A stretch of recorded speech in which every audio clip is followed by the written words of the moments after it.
A comezos do mes de xullo, Cambados fixaba os 30 km por hora como a velocidade máxima para o seu centro urbano. 2 meses despois queren vixiar que os condutores están a cumprir con esta limitación. A verdade é que xa levamos uns meses, non? Con esta medida, ca sinalización tamén situada, e penso que, que a cidadanía xa tivo tempo suficiente para concienciarse, e a partir de agora pois utilizaremos esta ferramenta pois naquelas rúas onde nos estimemos para que se cumpla dende logo a sinalización e se respete esa velocidade máxima.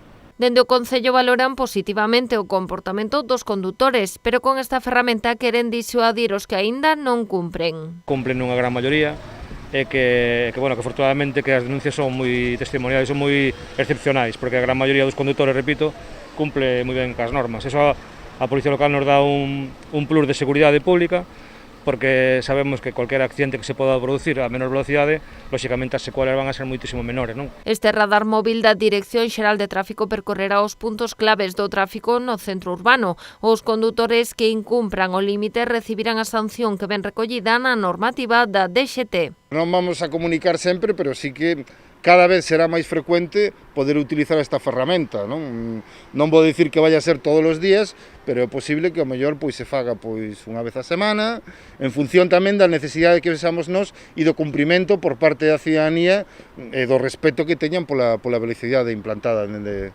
este Concello. Dende a Policía Local fan un chamamento á tranquilidade, máis aínda tendo en conta que a partir do xoves comeza o curso escolar, unha época estresante que este ano será máis debido á situación actual de alerta sanitaria.